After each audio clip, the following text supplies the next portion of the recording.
미국의 대중국력 분석인데요. 미국 지금 중국과 대립 중에 있지 않습니까?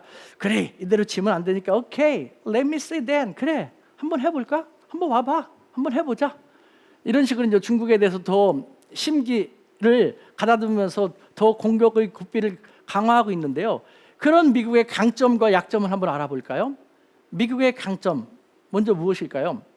네, 자타가 공인하는 종합적인 국력이 중국하고는 뭐 비교할 수 없을 정도로 아직도 강하다는 것이죠. 군사력 최강이죠. 경제 같은 경우도 여러분 생각하십시오. 세계 유일의 기축동화가 무엇입니까? 미국 달러입니다. 그렇게 하면 안 되지만 만약에 필요하다면은 달러를 많이 찍어가지고 미국 경제를 잘 돌아가게 하는 그런 경우도 생각하기도 하는 그런 측면이 없지 않죠. 자, 그 외에 미국은 세계 최고의 민주주의 국가입니다. 민주주의라는 가치는 전 세계 국가 대부분이 공유하는 것이죠. 그리고 또 패권 국가로서 미국의 이미지를 좋게 많이 다져왔습니다. 이 모든 것이 미국만의 독보적인 강점인 것이죠. 자, 그렇다면 미국의 약점은 과연 무엇일까요? 여러 가지 있을 수 있습니다만요. 제가 생각할 때 중국하고 비교하면서 제일 먼저 떠오르는 약점은요, 정치 리스크입니다. 정치가 너무 혼돈스럽고 정치권뿐만 아니라 미국 국내 사회의 분열과 대립, 반목을 조장시키고 있다는 것. 이 정치 리스크가, 즉 제대로 된 정치가 이루어지지 않음으로써 미국이라는 나라가 20세기 멋있게 가까운 그 위상을 스스로 많이 쇠퇴시키고 있다는 그런 생각을 지울 수가 없습니다. 정치가 제대로 되지 않다 보니까 정치권에서는 그 정권을 뺏기 위해서 그쪽에 함몰되고, 그러다 보니까 국내 사회에서도, 미국 국내 사회에서도 좌파라든가 우파로 치열하게 대립을 하면서 사회 분열이 점점 더 심해지고 있지 않습니까? 자기들이 녹록지 않은 상황 속에서 어떻게 과거처럼 국제사회의 맏형으로서 좋은 역할을 할 수 있을까요? 정말 쉽지 않은 길을 미국은 걸어가고 있는 상태입니다. 그와 같은 상태 속에서 동맹에게도 비용을 위주로 접근을 하고, 그동안 쌓아왔던 국가와 관계에 대해서도 아메리카 퍼스트, 미국의 국익을 우선시한다 하면서 국제사회의 민심을 스스로 이반시키고 있으니 이 또한 미국이 참 안 좋은 약점 중에 하나가 아닌가라는 그런 생각을 지울 수가 없습니다. 그렇다면 중국의 미국에 대한 국력은 과연 어떨까요? 지금 미국이 계속해서 공격을 해오니까 처음에는 겁먹었습니다만 지금은요, 하도 랄라이, 좋았어, 랄라이, 한번 와봐, 계속해봐, 우리는 견뎌낼 수 있어 라는 식으로 얘기를 하고 있습니다. 먼저 중국의 미국과의 상대적인 약점을 얘기해 보면요, 종합 국력이 아직 약하다는 것이죠. 네, 그리고 또 그 상대적인 약점을 또 보면요, 중국은 국제사회에서 아직도 많은 안 좋은 이미지 속에 놓여 있지 않습니까? 우리나라에서도 중국에 대한 이미지는 좋다고는 하기 쉽지 않을 것인데요. 뿐만 아니라 국제사회에서 중국하면 너무 거칠다, 자기들 생각만 한다, 뭐 함께 하기 쉽지 않은 나라다라는 식으로 국제사회에서 중국에 대한 민심이 별로 좋지가 않습니다. 네.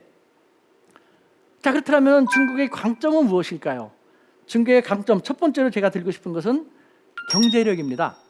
중국 경제, 뭐 지금 다른 나라는 쉽지 않지만 코로나 같은 경우도 뭐 중국 코로나를 잘 관리함으로써 2020년 1분기 코로나 직격탄을 받아서 마이너스 6.2% 성장했습니다만 2분기에는 다른 모든 나라가 마이너스 성장인데 중국만이 플러스 3.2% 성장을 했지 않습니까?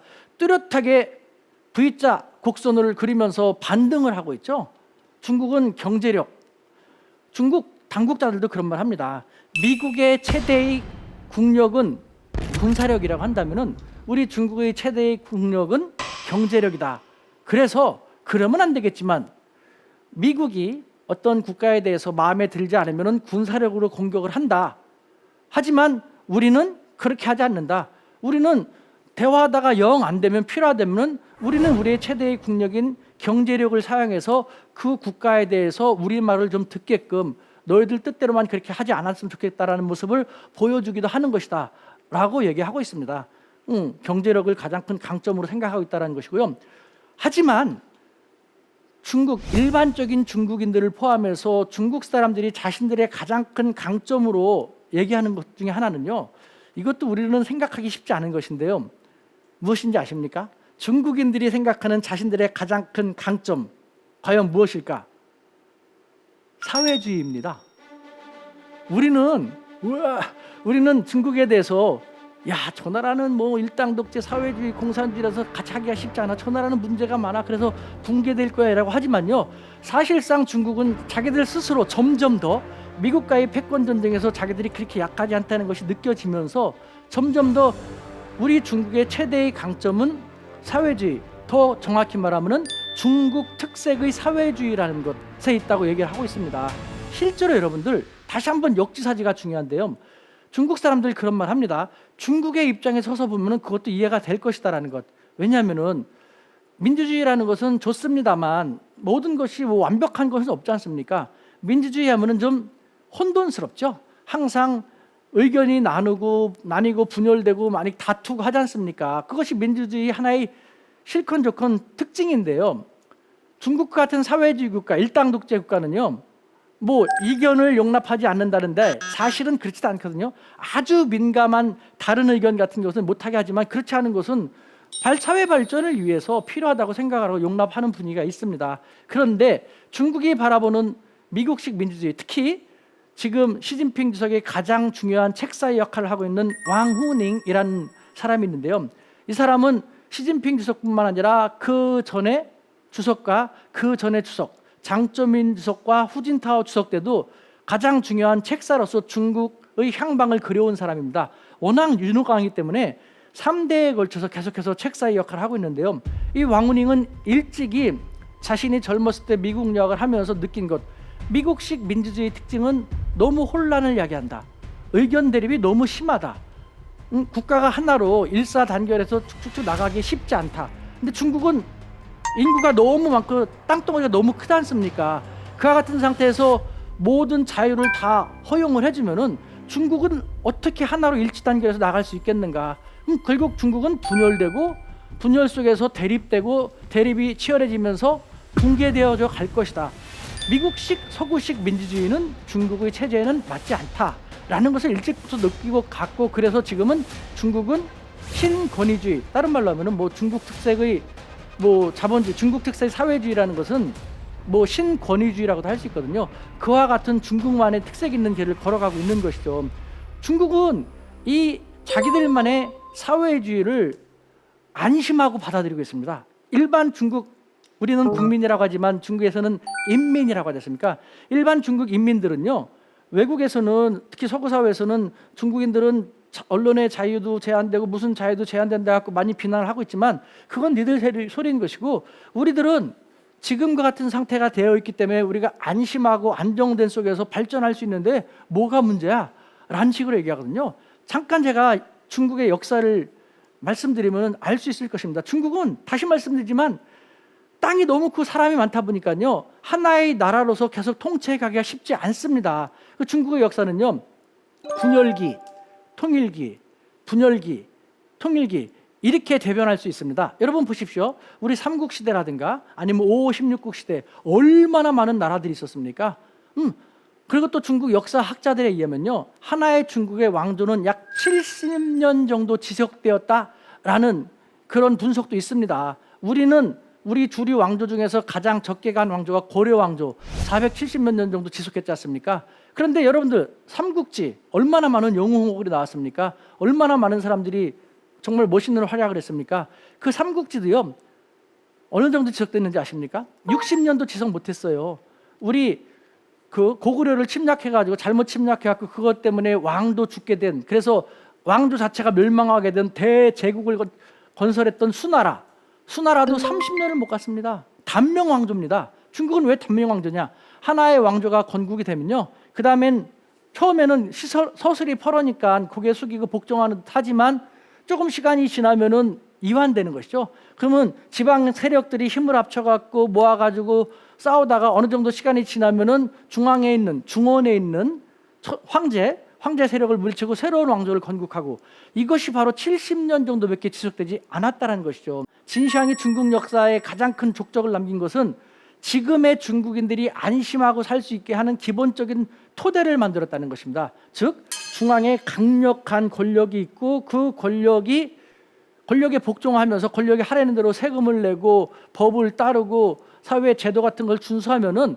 어느 정도 안심하면서 생활할 수 있다는 것. 중국인들은 이걸 느끼게 된 것이죠. 이렇게 통일된 상태는 좋지만 통일된 상태에서 다른 지방 왕조들이 나타나고 또 분열되게 되면은 언제 어느 세력이 나타나서 자신들에게 무엇을 요청하고 또 내가 어떻게 해야 될지 모르는 혼란 속에 지낼 수밖에 없거든요. 그러니까 중국인들은 혼란과 통일 속에서 강력한 세력이 존재하는 통일기를 선호할 수밖에 없었고, 지금 시진핑이 통치하고 있는 중국도 시진핑이 곧 진시황과 마찬가지인 것이죠. 우리는 독재라고 하지만, 독재로 회귀한다고 하지만 중국인들은 중국의 5,000년 역사가 증명하듯이 지금은 가장 안정되고 가장 예측 가능한 삶을 살 수 있다. 그래서 좋다라고 생각하는 것입니다.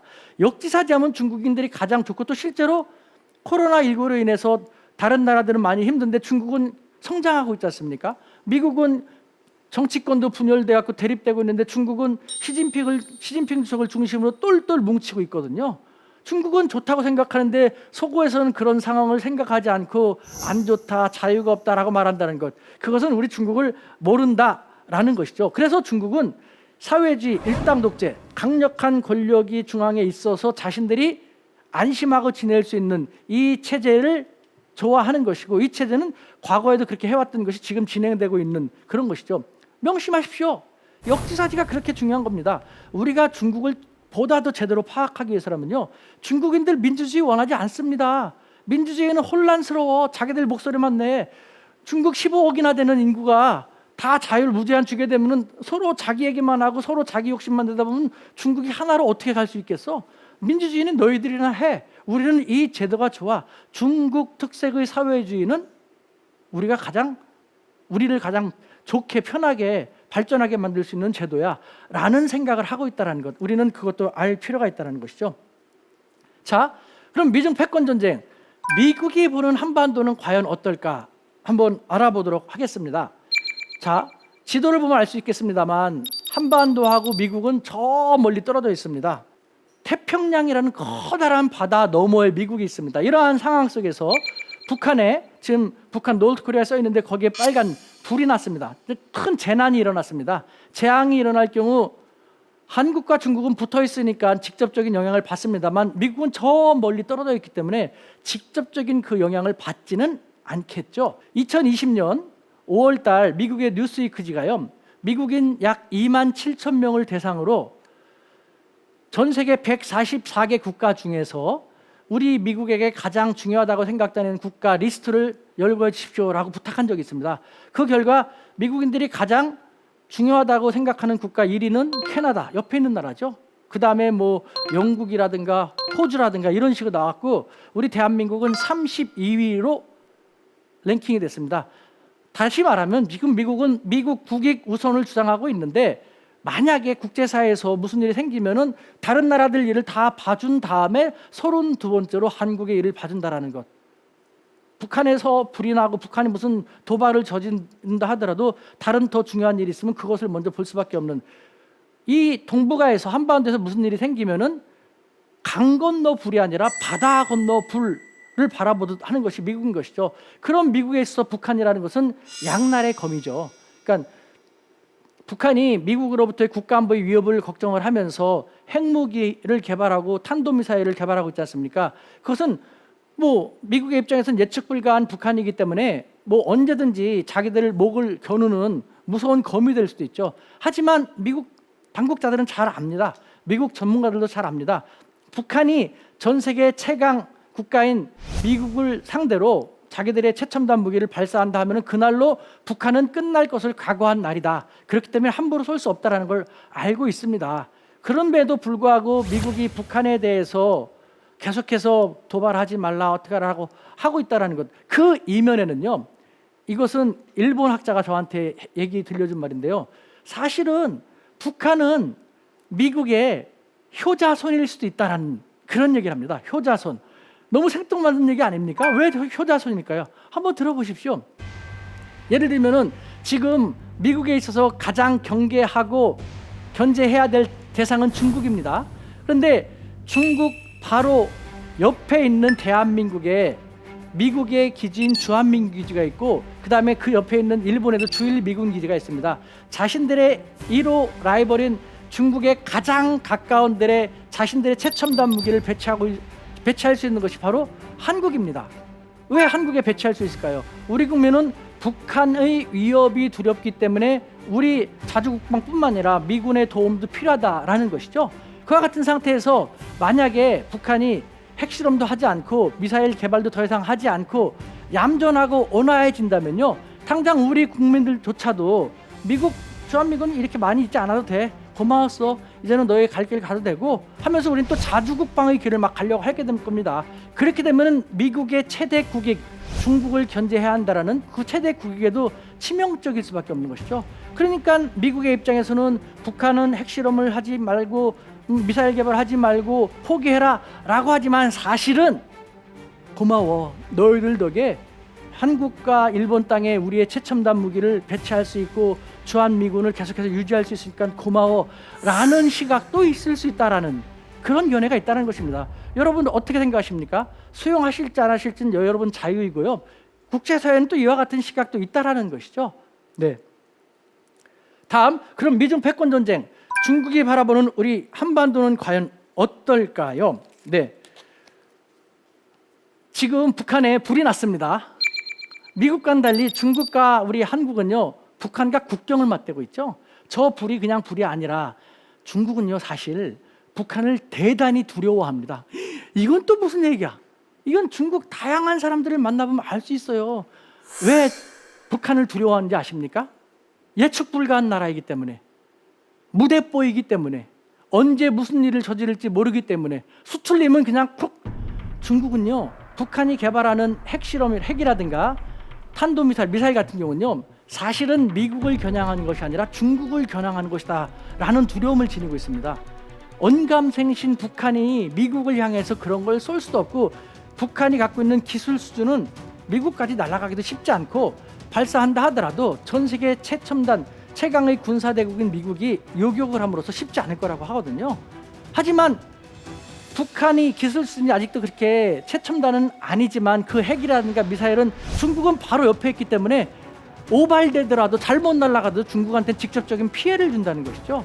그렇기 때문에 저 무서운 북한이 언제 무슨 일을 저지를지 모르기 때문에 중국은 항상 호시탐탐 북한에 대해서 걱정을 해야 되고, 국제사회라든가 미국은 북한을 계속 조이고 경제 제재를 하지만 중국까지도 북한이 정말 숨이 꿀깍 넘어갈 정도로 조인다면은 북한이 무슨 일을 저지를지 모르지 않습니까? 그러니까 중국의 입장에서는 계략인 것이죠. 버리지도 못하고 그렇다고 취할 수도 없는. 실제로 중국 당국자들은 또 그런 말을 하는 사람도 있어요. 전 세계에서 중국을 가장 애먹이는 국가는 북한이다. 아이야, 북한은 너무 힘들어, 다루기 힘들어라는 골치 아픈 나라죠.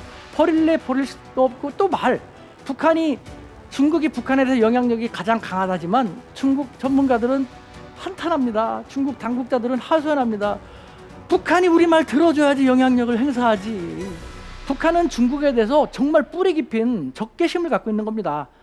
일본에 대해서는요, 일본은 우리의 100년 역적이라고 합니다. 중국에 대해서는요, 우리의 1000년 숙적이라고 합니다. 김일성과 김정일이 살아있을 때도 중국하고 좋은 관계를 가졌습니다만, 사실은 김정은한테도, 그리고 북한의 기득권층한테 항상 얘기했다는 것이죠.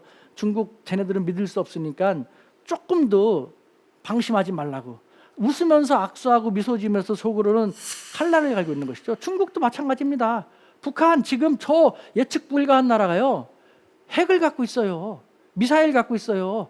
자기들은요, 잃을 게 많은 나라가 됐습니다. 20세기 이데올로기를 싸울 때는요, 같은 북중러 사회주의 국가하고 한미일 민주주의 국가하고 싸웠지 않습니까? 지금은 냉전 끝났습니다. 냉전이 끝났는데 혈맹은요? 무슨 혈맹? 저 나라는 절대 우리 말 들어주지도 않고, 우리가 하라고 하더라도 정반대로 하고, 다른 나라가 북한을 경제에서 힘들게 하면 할수록 북한은 중국한테 손 내밀지 않습니까? 응, 그렇다고 중국도 완전히 숨통을 끊을까지 하게 된다면은 그 후과를 어떻게 감당합니까? 정말 골치 아픈 나라입니다. 그렇기 때문에 중국은요, 20세기 때는 우리 6.25 때 중국과 한국이 총뿌리를 겨누고 싸웠습니다만 현재는요, 중국이 우리한테 그런 말 하죠. 중국은 짝사랑하듯 한국을 갈구하고 있다, 구애하고 있다. 첫 번째, 북한발 위기에 대처하기 위해서라도. 저 불을 보십시오. 북한에서 무슨 큰일이 생기면요, 오발탄이 일어나거나 핵 사고가 일어나면요, 한국과 중국은 그 영향을 직접적으로 받습니다. 그러니까 중국은 이런 말하죠. 한국과 중국은 과거에 싸웠지만 지금은 예측 불가한 북한에 대한 운명 공동체지 않냐. 한국은 자꾸 옛날 생각만 하면서 중국하고 협조하지 않는다면 이 북한에 무슨 문제 생기면 어떻게 할 것인가라는 안타까움을 토로하기도 하죠. 더군다나 중국은 한국이 미국 쪽으로 더 많이 다가가게 되면은 중국한테 좋을 게 하나도 없지 않습니까? 그렇기 때문에 중국은 북한 문제에 있어서도 그렇고 대미 문제에 있어서도 그렇고요, 한국을 품어야 되는 그런 시대적인 사명이 있는 것이죠. 근데 우리는 이런 얘기 하는 데가 하나도 없지 않습니까? 우리들의 일반적인 매스컴은 대부분이 그런 말 하지 않습니까? 미국 하면은 우리를 도와준 고마운 나라이고 중국과 일본 하면 나쁜 나라, 부정적인 이미지가 더 강하지 않습니까? 과거에는 그랬거든요. 지금은 이렇게까지 많이 달라졌는데도 불구하고 우리 매스컴들은 그 스테레오타입 그대로 보도하고 있다시피 하고 있지 않습니까? 그러니까 중국은 너무나 많이 안타까워하고 있는 거예요.